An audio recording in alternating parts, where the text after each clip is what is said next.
Hey friends, it's Toni, and I gotta be honest with you, I just recorded an episode with my best friend, Eryn Eddy, the founder of an organization called So Worth Loving, and we cried our hearts out.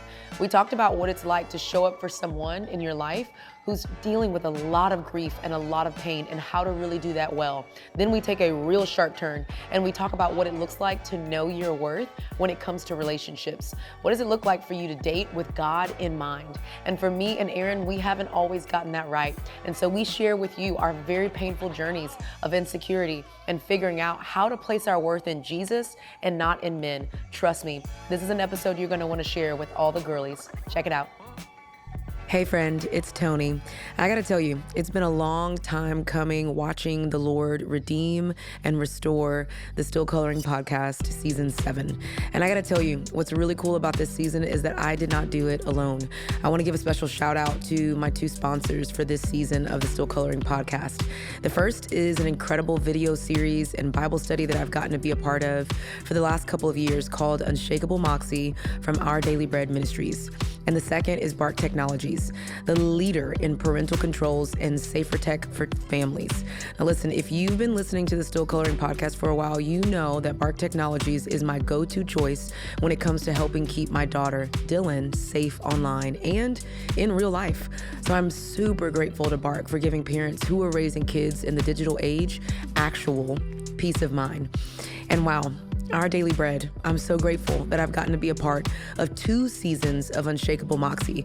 We get to travel around the world and interview women about their trauma and pain and how God's still using them in it.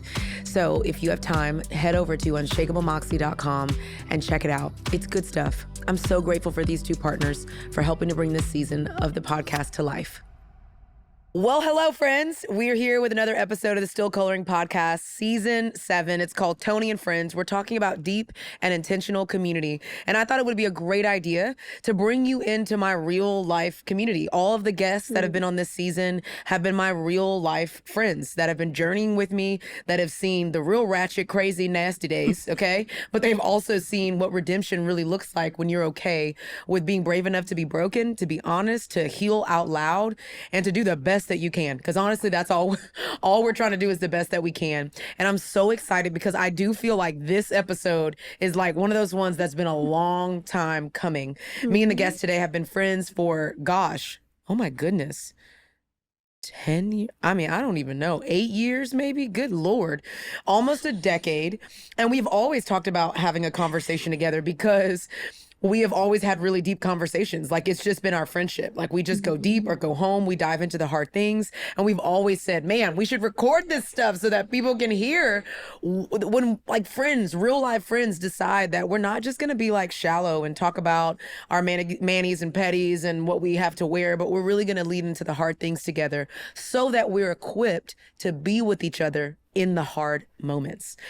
And so today, I have my very good friend, Eryn Eddy, on the Still Coloring podcast. I don't even know the name of my podcast. On the Still Coloring podcast. Eryn. Still coloring. Still coloring, y'all. We're still coloring. To color. We color so well.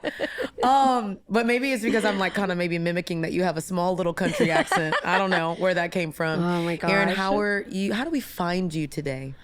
Ooh, I love You like that question. little counseling slang? I think okay, so like the performer in me is like, you know what? Okay, God's great. good. Oh my gosh. It's great. Like, you know, I'm trekking. Yeah. And then like, you know, my family experienced a really hard thing this weekend. Yeah.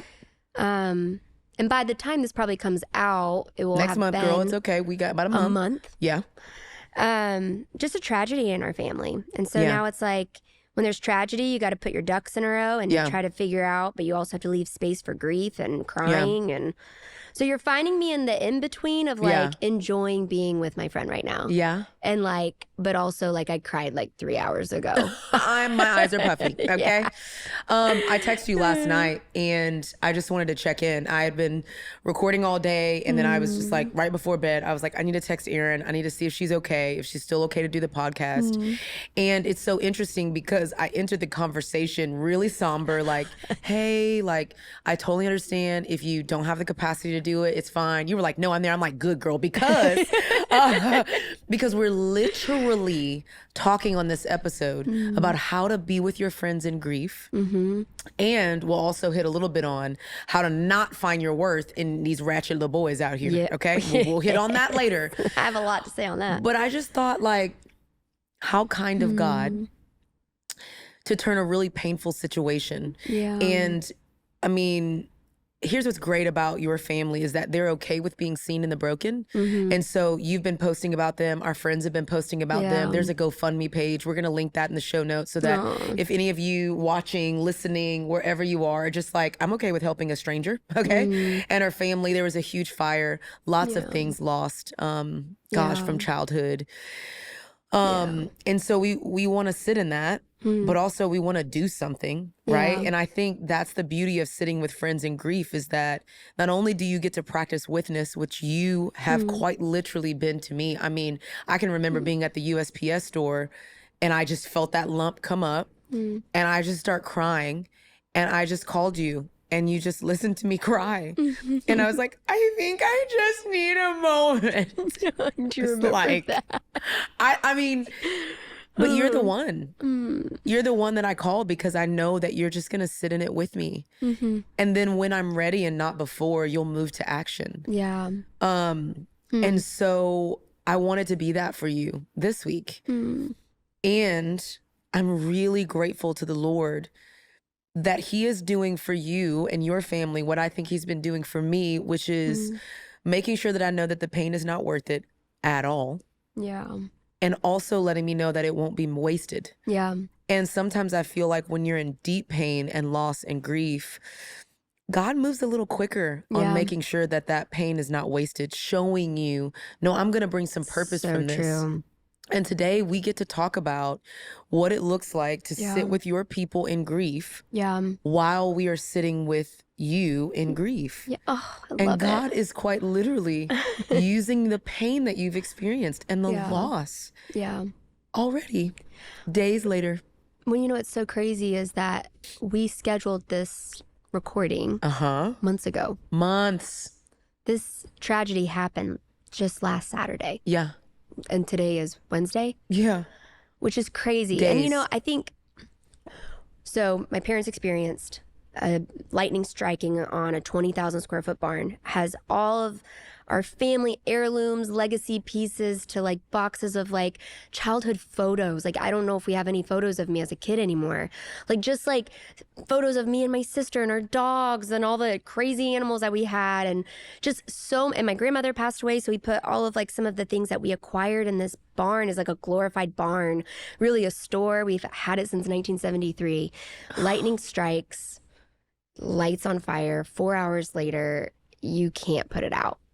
And, you know, my mom called me, she FaceTimed me and she was like, well, she called me, she's like, the barn's on fire. She's panicked. She can't find my dad. She didn't know if he was down in the barn because we had just been cleaning it out that day and organizing it because we were going to open it up. And, you know, I'm like from a very small town. So this sounds like anybody that lives in the city, they're like, what? There's a barn with lots of furniture. Like my parents manufactured furniture for like 40, 50 years. There's history here, guys. It's and they live on like 16 acres. It is in the country.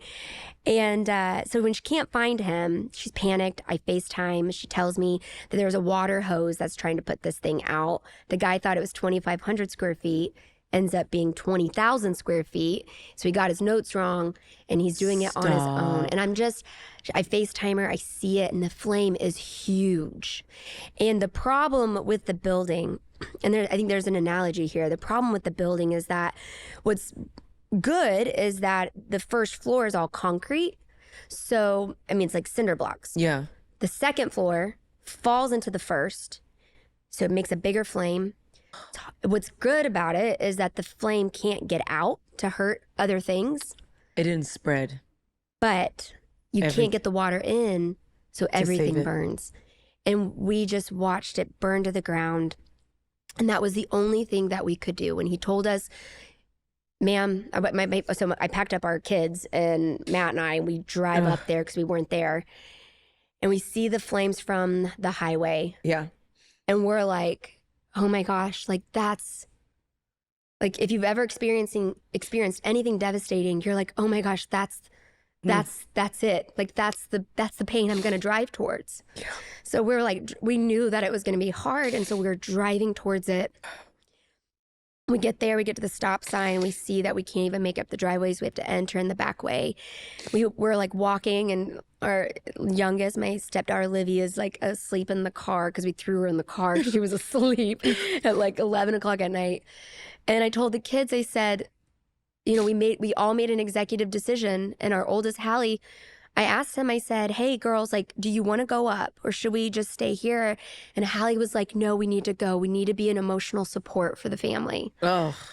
And so driving towards what we knew was going to be painful. Yeah. Knowing that there's going to be devastation and walking up that hill to know what was there was so heartbreaking and so hard. And we get up the hill and we look, and it's just takes our breath away of just heart. I mean, my heart just sunk. And I looked at my dad. He's sitting in a chair watching it with a cat in his lap.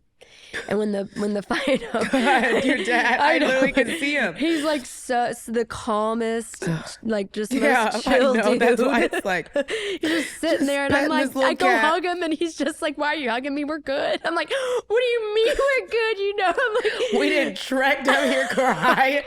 Good Lord. I'm like, we're crying from the highway, you know, and I'm like, my dad's just sitting there. But when the fire marshal said to us, like, there's nothing we can do but watch it burn. Oh. We eerily got blankets out of our house, and we made like a picnic blanket on the ground, and we all just sat there, and we were just like, because you can't leave. Yeah. Like, we couldn't leave. Like, for us, it felt weird. It was like we needed to stay with the tragedy. Yep. We didn't need to leave the tragedy. We just needed to stay with it. And so we sat there and we stayed with it. And, you know, we cried. And then, you know, we were up there earlier that weekend, and my mom had bought popsicles for us, and we put them in a refrigerator that was in the barn. No. And as we were like crying about all these heirlooms, my mom goes, dang it. Those popsicles, I bet, melted. Well, sweet girl. Jules, I think it did, baby girl. There is 5 analogies, okay, I know. that. Gosh. I know. Here's what I want to say to someone listening. You know, I'm like the broken crayons girl. You're the so worth loving girl, you know? We are hope dealers and hope coaches. Yeah. Sometimes there's no beauty. That's right. Sometimes there's just ashes. Yep. And that's what we watched. We watched every bit of what was beautiful turn, because there were beautiful things. And that's why I told somebody the other day, I was like, there was like beautiful, magical things that were in that barn. Yeah. And everybody that talked about it, every friend that had visited the property and walked through the barn, they're like, there's so many treasures of just the history of stores and showrooms that my parents had. And what's so heartbreaking is that it was magical and it was beautiful, and it had turned into ash in an instant.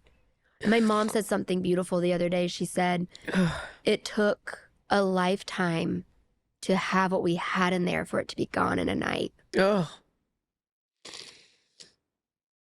And how much do we experience something like that, even with like divorce? You know, it's like took a lifetime to get it, for it to be years, decades. And then it could just be gone in 30 days in Georgia, actually. Yeah. Okay. Yeah. Yeah. I know. It's crazy how easy divorce can be. Oh. Paperwork wise. Are we even okay? I deeply appreciate you sharing this, especially, I mean, it's so tender, like days. Yeah. And I just feel the Spirit leading me to talk about the death of Lazarus. I've talked about this a lot here lately. I got to preach on it a couple of weeks ago. And everyone thinks that the miracle in the story is that he rose Lazarus from the dead after he'd been literally dead for 4 days, and he's probably stinketh. You know what I'm saying? Yep. But I actually don't know if that's like the grand miracle. I think it's the performative miracle. It's a miracle that points you to Jesus, like, whoa, his power is real. But there's a point in the story when, right before they go to the tomb where Jesus is with Mary and Martha. And there's a whole group of people with Mary, and they've been grieving with her. They've been with her. And Jesus looks around as they were literally getting ready to head to go and resuscitate Lazarus. And he looks around at everyone crying, and he's just moved to tears. He starts weeping. And the Bible really stresses that those two lines, Jesus wept. It wasn't like a snot cry, it was a guttural cry from his soul. Yeah. Very similar to how he felt in the Garden of Gethsemane when he was under so much distress, he sweat blood. Yep. He was moved to compassion by the pain his people were experiencing. And then he says, okay, let me go to Lazarus. And then he says, let me go and do the miracle. Because I feel like Jesus needed to show us that the real miracle in the story is that when we are in pain, he has time for our grief. Yeah. Oh, that's good. Like, there's a God in heaven who came down to be with you and your family on those blankets to grieve what had been lost. And I just don't think that Jesus would be sitting next to you saying, no, guys, it's okay. We don't have to cry. I'm going to redeem this. Yeah. Right. I'll bring beauty from the ashes. Don't worry. Yeah. No. Yep. He's like, that's painful. Yep. We can sit in it. That's a good word, Toni. That's the Jesus that I think not a lot of us know. The one who's not trying to force us into beauty and purpose yet. The Jesus that says, we'll get up from the blankets, but when you're ready and not before. Yeah, exactly. We can sit and grieve this. Yep. And I think that's who we get to be to each other. Yeah. Jesus with skin on saying, you and I could flip this whole thing right now and preach to everyone watching and say, oh, but this is how the Lord's using it. And our story's being shared and people are being blessed and they're helping our families. And sure, that may be even a part of our calling to bring hope to really dark places. But maybe we just don't do that today. Yep. Maybe we just say, that's really, really hard. It's really painful. And we can sit in it. Yep. And I think that's one of the ways that we sit with our friends in grief. We don't force them out of it. Absolutely. We don't show up as a comedian or a clown trying to somehow crack jokes and make light of what's happening. We just say, I am weeping with you. Yep. A guttural cry. Yep. That is just as holy as the redemption that will come. That's right.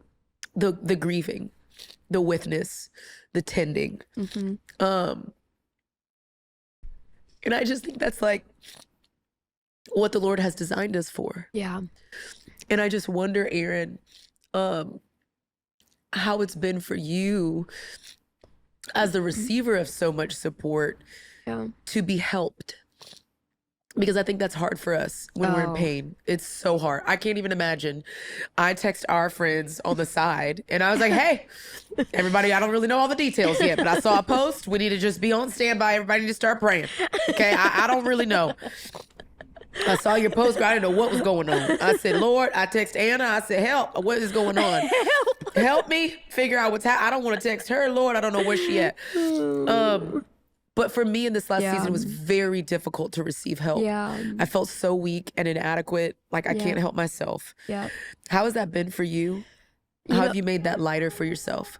I think it's a good question. I was thinking about this maybe this morning or yesterday. My days are so blurred now, but I've had a lot of people tell me like, God's going to make something good out of this. And God, and I believe that. I know it. And I also want, we need it. We're getting tissues, y'all, because we didn't cry 11 million times.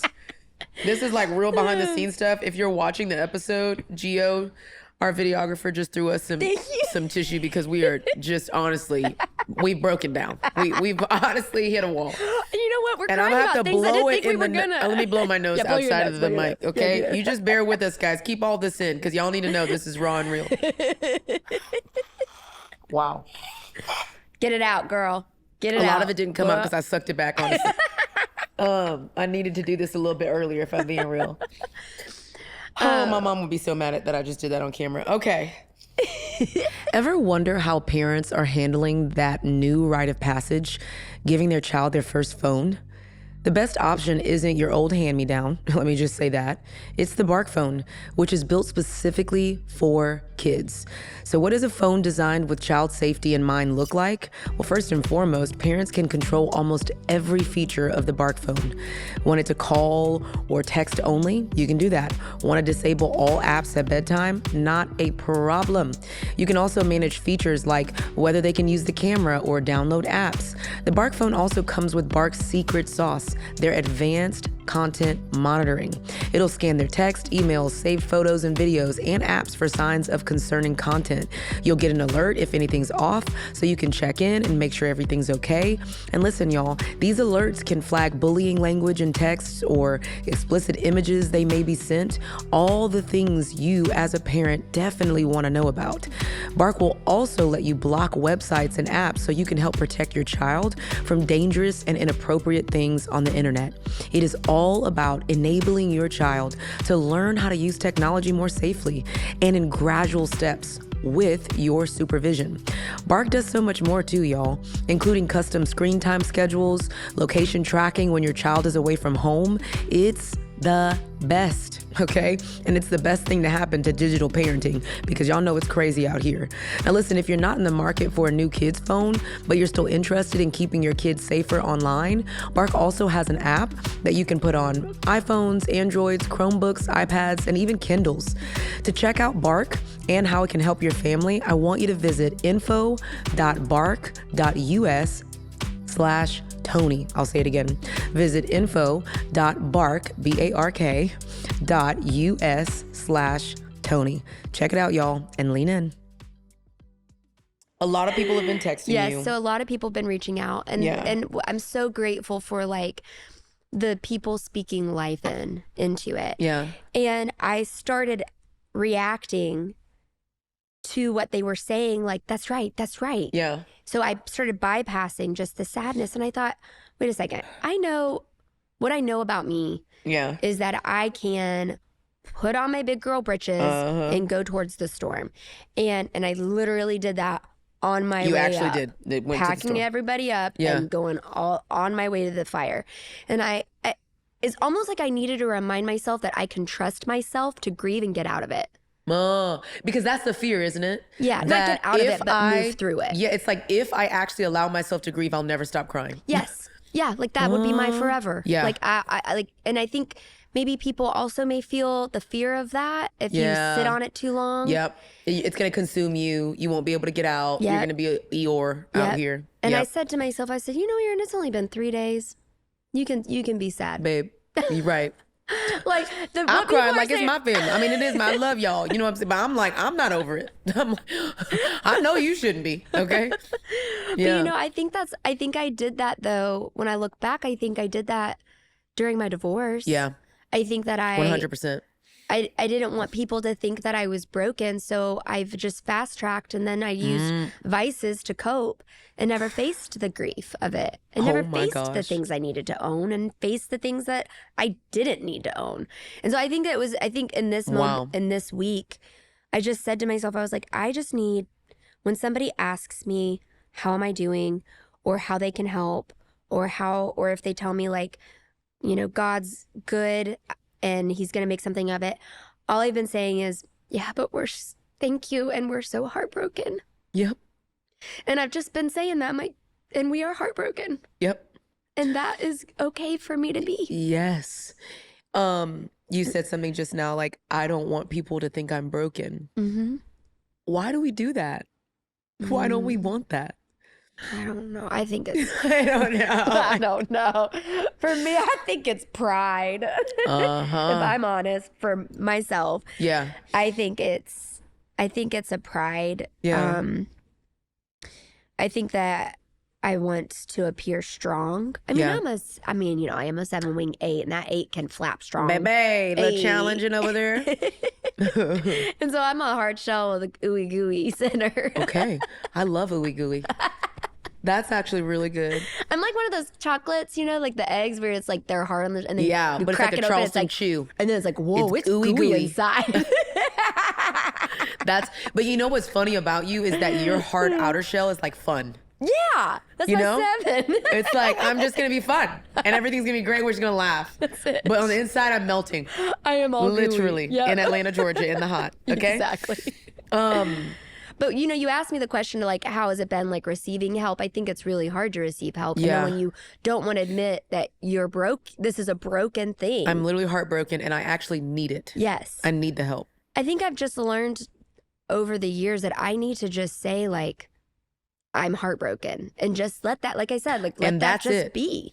Because I think what happens is we've developed Christians with a faith that says the only way for you to process pain well is for you to talk about God's redemption in it. Right. That for you to be hopeful, for you to acknowledge that God is good. And I just don't think that he's calling us to do that. 100%. Like he's not calling us to say, his grace is sufficient, but you know, and it's okay. It's all good. Yep. Everything's going to be fine. No, I actually think he's saying my weakness is made perfect Yep. in the power of Christ. Yep. And I should boast about the weakness. Yep. I mean, that's 2 Corinthians 12:9. Like Yep. he's not called us to boast about his power. He can do that himself. Exactly. He's actually calling us to boast about our weaknesses so that his power is made visible. And for some odd reason, I don't know what them old Christians did. Okay. But we've been conditioned to say that God is only good when my life is good. Yep. Because that's the story that it creates. That's the narrative. Yep. That's right. That I have to pretend that everything is fine so that God can Right. be good. No, Yeah. God is good. Yep. And we're living in a fallen, broken world That's right. with the mark of sin and the curse that the enemy brought to us. Yeah. And our God is weeping with us about it. It's a good word. So I don't know what you whippersnappers are talking about, but that's enough. We're going to cry when we're sad. That's it. We're going to grieve when we need to all the time. And we're going to be, I think, and be mad when we need to be. Here's the thing. Yeah. I had a visual when you were saying that. I remember, and, okay, I have so many thoughts. I'm ready. First off, how can we truly show a testimony of God's working through a circumstance if we don't allow ourselves to fully feel? You know, because it's, I mean, I You want the Lord to work in a circumstance that you're not willing to be honest about. That's it. Whilst. Right? That's what's going on. I mean, if I'm going to fake being happy all the time, no one can actually see the workings of God through my circumstance. No one can see, oh, wow, I remember when she was hopeless. Wow. And now look at her. Like, they can't see the difference. They don't It get would to be see this- redemption. No. They don't Because get you to see it. actually need to be able to admit that you're in a valley to recognize the mountains of hope that is redemption. 100%. Right? Spirit of God. This is what I'm talking about, y'all. This is what we be doing in the living room over tacos, okay? Listen. With the Toni Sashry seasoning. I'll never forget. I'll Her never tacos forget. were so Them good. tacos be fire now. I know they do be fire. People But don't know. We lived 5 minutes. I'm talking literally about I could have jogged to your 0.3 house. miles. Yep. And she'd come over and she'd make the best, like was they hard shell? Well, you liked hard shell, so I Yeah, I got the did. hard shell, Yes, I but I did. like the soft ones. That's right. You did the flour tortillas for you. Yeah. Oh my gosh, it was so good. Yeah. We'd have like Taco Tuesdays. Taco Tuesdays. It was so fun. And just literally do this. Yep. You guys are getting like a behind the scenes of our real life that's happening right now. Literally having deep conversations about how to process stuff well. Oh, so good. But you know, I think about when I said I had the visual of like, so anybody that's made a lot of mistakes, right? We've done a lot. I did a lot of wild things. Baby, still. Just kidding. No, just kidding. I'm better. I'm better. I did a lot of wild things, dated a lot of people, kissed a lot of frogs. Oh, okay. And I look back and I think about how, you know, people will see me now and they're like, oh my gosh, she's so different. And I could carry the shame of the choices that I made and what people know about the choices that I made. Yeah. And I did for a while. Yeah. But in this moment, I'm just having like a tenderness to the girl that was making wild decisions and decided to just still be her fullest self and just be wild, because it showed God's redemption in my life. 100%. It showed his healing. Yeah. It showed him reminding me of my worth. Yeah. if I had faked that and lied about it, people wouldn't have been able to see a difference. They wouldn't be able to say, well, you're different. Why? No. And then you get to point them to Jesus. And that's what I prayed. I said, God, I want you to radically change my life that I can only point to you. I mean, that's been my prayer. That's it. That's the secret sauce. Wow, I have really gotten to be a part of some incredible organizations and worked on some really, really fun projects. And the one that I'm getting ready to tell y'all about has been my all-time favorite. It's Unshakable Moxie. It's a tell it like it is, real, raw, vulnerable Bible study from Our Daily Bread Ministries for women who want their lives to be a love letter praising God's faithfulness, even when it sucks. When life's answers don't come easy, this 6-part study that I've gotten to be a part of explores topics everyone is afraid to discuss out loud and digs in to see what Scripture has to say about them. Right now, all of my listeners and watchers can get a copy of Unshakable Moxie and a second copy for free to share with a friend, because y'all know we want to make sure that you're not doing life alone. So here's what I want you to do. I want you to go to go.odb.org/Toni-Moxie. I know that was a lot. I'm gonna say it again. Type in go.odb.org/Toni, Toni-Moxie, Moxie. Check it out. It's so good. Okay, I'm getting ready to pivot here, and it's going to be a sharp turn, and people are going to be, I don't know, if you're driving, just hold on to the wheel. So I am dating for the first time in my whole life without having sex. Good for you, girl. I know. That's hard to do. I'm actually when shocked. You're old. Well, when you're old, when you've been married twice and That's you didn't right. had all the holy sex that you can have. Yep. And when your marriage is taken away from you, an unwanted divorce, a marriage I had to leave because my ex-husband wouldn't stop cheating. Yep. And now I'm in this situation where I'm like, I've never been single and actually loved Jesus. Yeah. So what exactly, what? Yeah. Do I get a pass a little bit? Like, Lord, right. please. You're like, does no, it I don't. count? I Does still have to follow your rules. That's really after? weird. Yeah. That's really, really weird. And it's been a journey for me, a very hard one, because when you've lived and believed a certain thing for, I mean, what, a quarter of a century? Like, and then you get married and you carry all those ideologies into it, and then you lose your marriage. Like, you still haven't actually been changed. You just had a Band-Aid over. Yes. All the things that you did before. Oh. My wildness only had a Band-Aid on it because I got married. Wow. When I got out of the marriage, I was like, oh, shoot. I need to do surgery here. Oh, wow. That's And good, I didn't Toni. realize it because I had a Band-Aid on my That's marriage. so good. Right? Yep. And this is why I love your brand so much too. Oh, look, shameless plug. I've got the hat on. I wear it all the time. People ask me about this hat all the time. I actually left it somewhere. I can't even remember. Ordered another one. I was like, You no. lost it on the plane. I left it on the plane, girl. I was That's knocked it. out. I can't stay up on I planes. bet we're going to find a stewardess that's going to be wearing And it. that's okay. Yeah, I love and it. I want you to know wear it. one or two. Or Wear him. Or who they are. Whatever. So yeah, I love your brand. It's funny because we met because I saw you in a green room at Gwinnett Church, and I was like, oh, I have a So Worth Loving shirt. And that's the name of your organization. It's amazing, so beautiful. The content's wonderful. Follow it online. Thanks, girl. But I had a So Worth Loving shirt before I even knew you. The little blue tank. I think it had gold writing on it, or like ribbons bronze. and curls. It was a ribbons and curls tank. Yes. Yep. With a little twist in the back. It was so cute. I still have it. But I saw you and I went up to you and I was like, oh my gosh, like, I love your brand. I love everything you stand for. And that was kind of like the catalyst of our friendship. And you just were so honest and vulnerable about your divorce already. Like, you were just so much further ahead of me.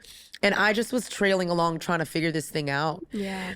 And that was from my first divorce. And you knew me when I was freshly divorced and then remarried and then now divorced again, which is a beautiful testament to what it is to have a friend through all the seasons. Yeah. And one of the reasons, I've never told you this, so this is actually fun. I was actually holding it for the episode.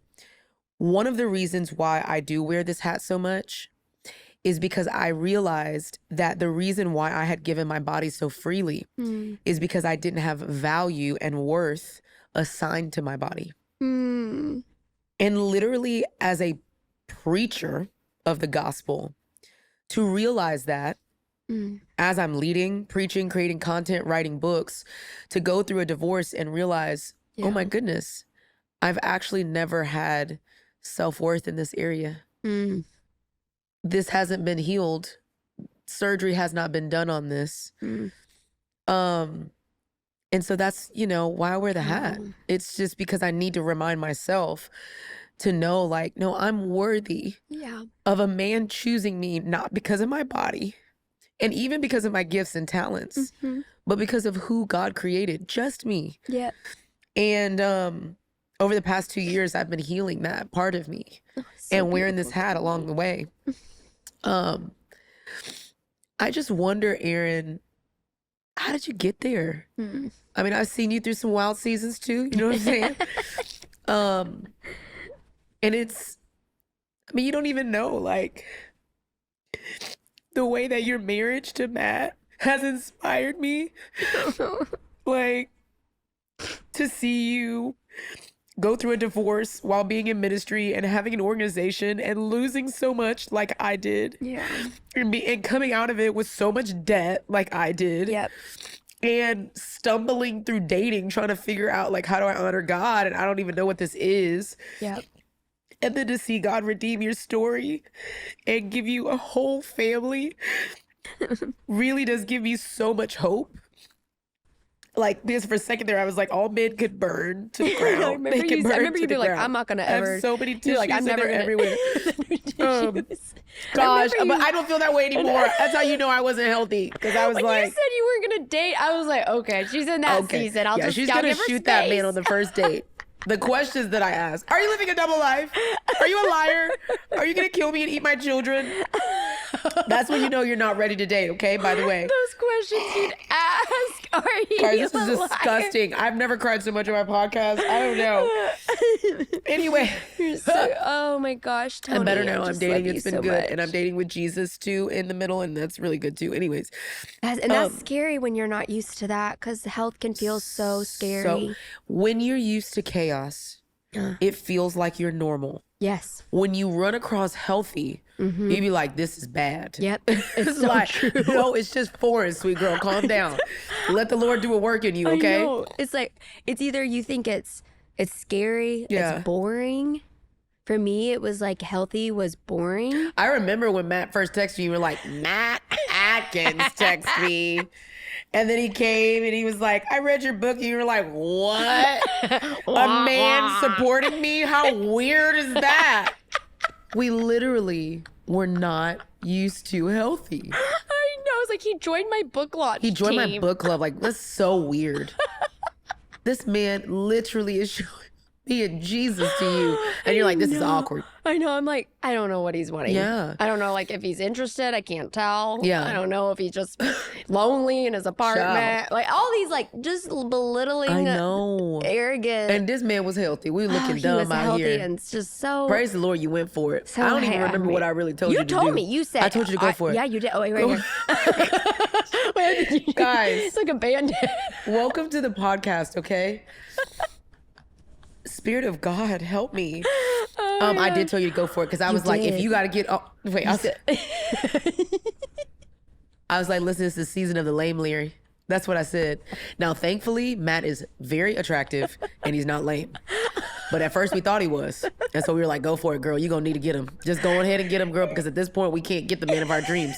Then messed around and been like, literally...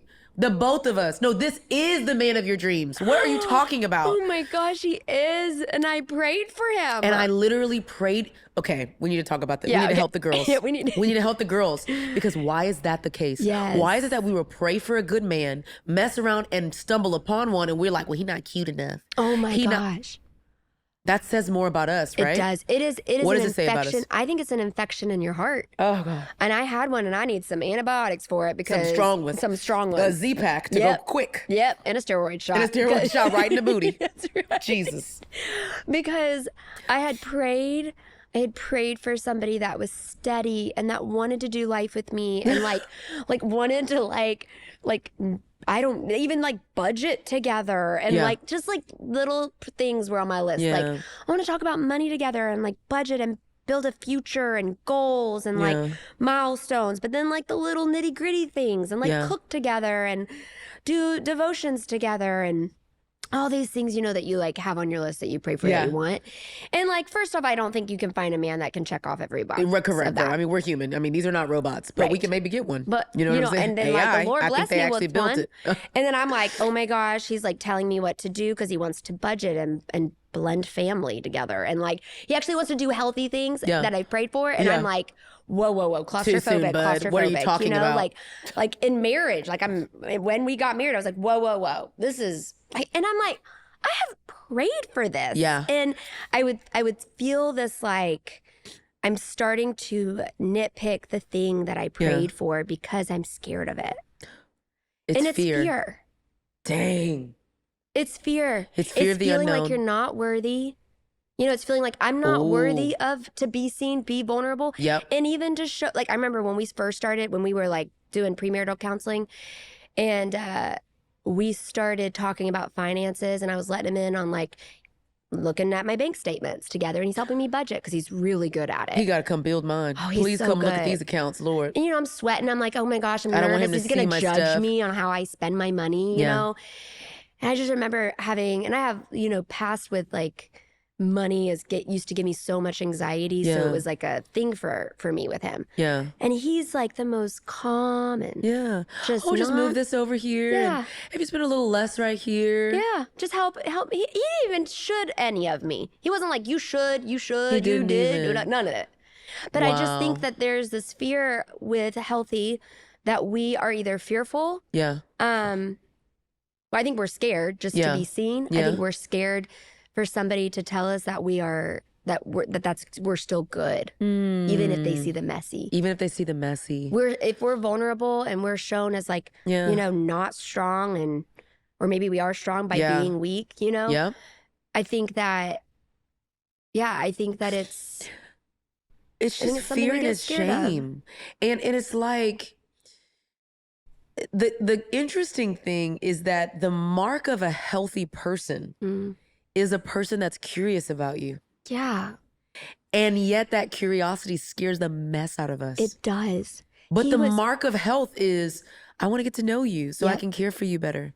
I want to see you deeply. I want to see all your mess. And we're like, I was like, well, and for him too, he was in ministry. And I was like, nope, I had written off like, all the church people. Yep, I was like, now, I ain't gonna lie though, I ain't dating no man in the ministry. I mean, it's over for me. God dog it. Okay. I mean, let me not say it too loud because the Lord picked it up and did something with it, but I don't want him to do nothing with it. Don't redeem it. Do not redeem it.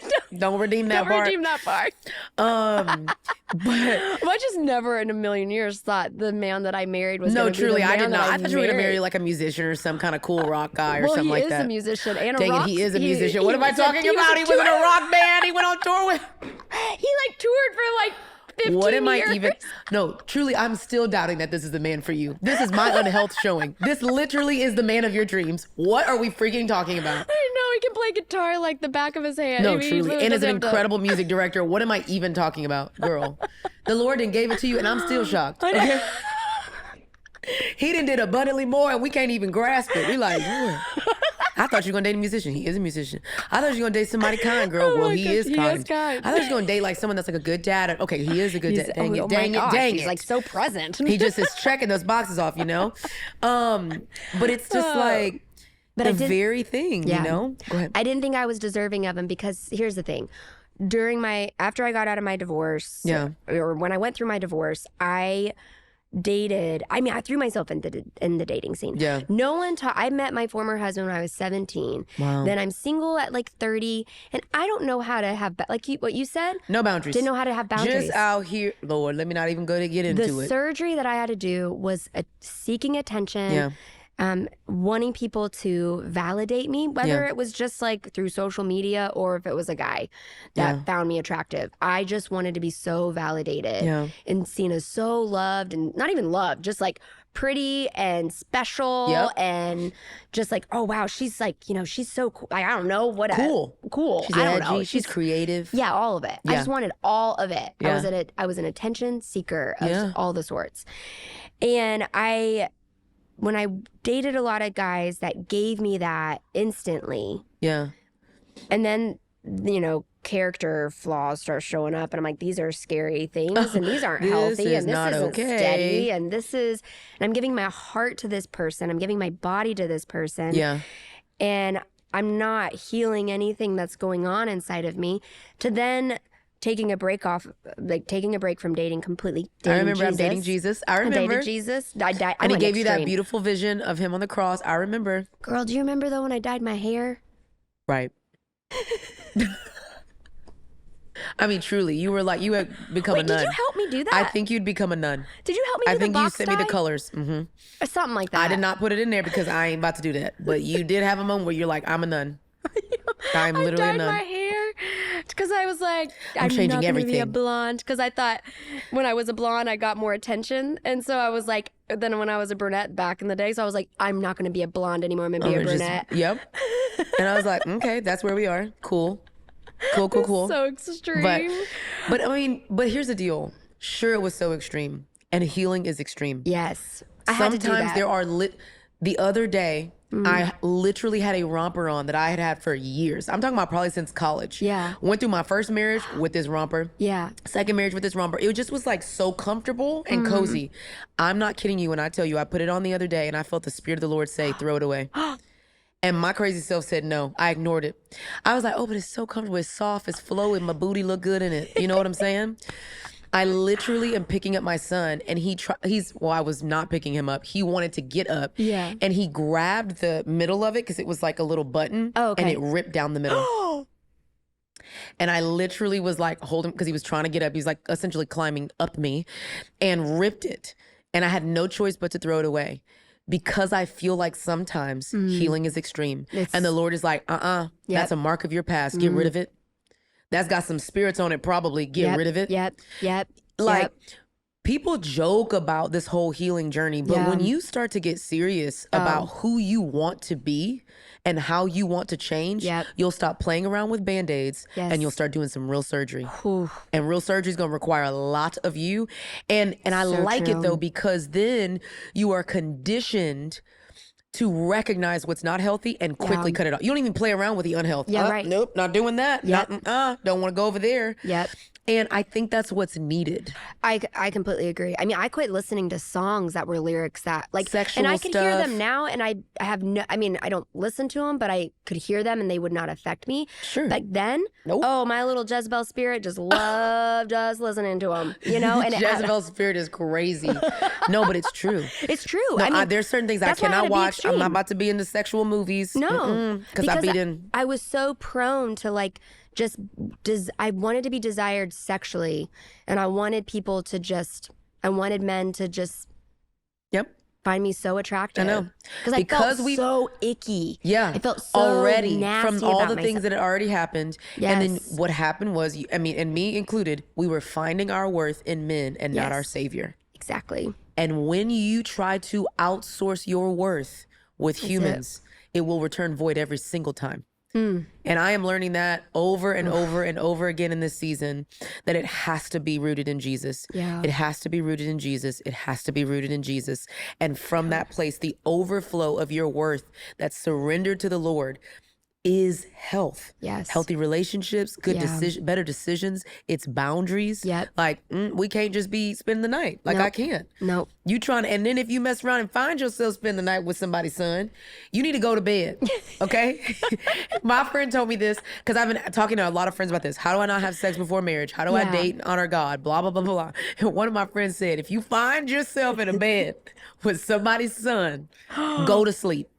Don't even, the problem is you need to close your eyes and your legs and go to sleep. If all else fails, Michael, who's doing audio stuff, I think I told him this, and I think he said we just started singing worship music, so we won't do it. Oh, that's good. That's it. You're Or like, something. Like, 'cause there's you don't another one in Yeah, we the over here. We go. We fire. watching, having dinner at the house, watching movie. Just start singing a worship song. Just start praying. You are are the same. I mean, because how God. crazy would You that are be? the same. You hunching to our God is greater out here. You know what I'm saying? Like hunching. I call don't it know. Jeem jamming. Jeem? Gene. Oh! Gene jamming. Okay. Okay. Your jeans do a little jam. Fine. Jean jamming. Hunching works too. You gotta. But I just listen, you gotta protect yourself from the jean jamming. Rubbing up on those jeans is crazy. Stop jean jamming, girls and boys.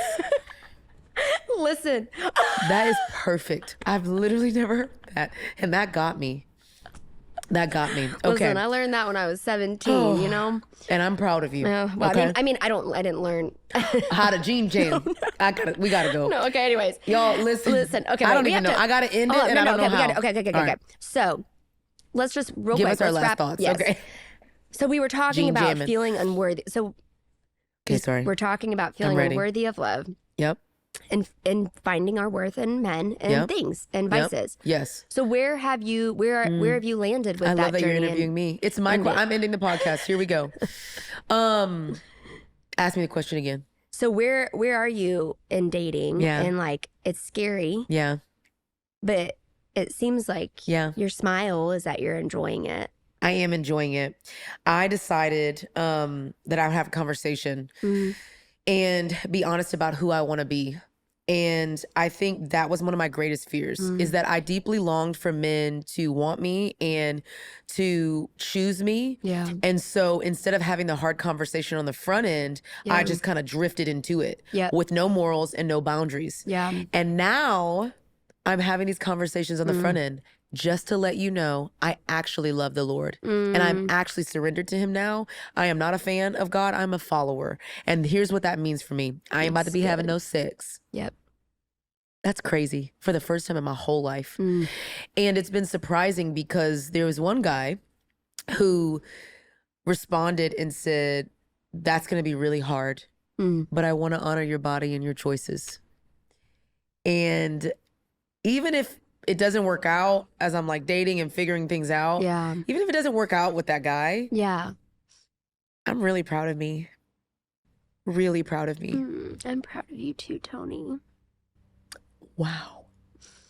I like to cry, but I don't know if I have any more tears. You know what I'm saying? I'm just really proud of me and I'm really grateful for you. I mean, this season has been crazy for the past 2 years and we haven't even had the real capacity to meet as often and talk as often. But I want you to know that your impact on my life has not changed or let up. I remember you when I'm making these hard decisions. I remember how you've always been here with me. I remember watching you change and then reaching back and helping me to change. And I just want you, I thank you. Thank you. Even when I didn't all the way want to hear it because I was so pissed off at my ex-husband. I was like, I'm about to run through all of Atlanta, okay? Thank you for still challenging me. It has changed me, and I'm really grateful. Toni. You've changed me too, girl. I love you, Eryn. That's what community does. I love you too. I love you. I'm still on the mic. Bye. Bye. I'm for sure not doing my episode. Ain't no way. I need to do these intros and then just go, oh, Lord, thank you so much for watching, Lord. I don't know what I'm saying anymore, but I appreciate you for listening in. Make sure you share this episode for the girls. Please, for the girls. Share it with your girls. We all need to hear this. I love you guys. Bye. Hey. I just want to thank you for listening to this episode of the Still Coloring podcast. We really did pour our whole heart into this season to make sure that you know that you're not alone, that you're worthy for friendship, and that you really do not have to build a life by yourself. So make sure that you do a couple of things from here. Check out my brand new book, Don't Try This Alone. Make sure that you're subscribed to my YouTube channel so every time we post a video, you'll get a notification. And make sure you're ready for the next episode of the Still Coloring podcast. Very last thing, I want to give a shout out to the entire team that put this together. Natalie, Gio, Michael, Shaquela, Amanda, my amazing assistant. We did it, y'all. And I'm so grateful that you got to be a part. Check out the next episode and make sure you keep leaning in.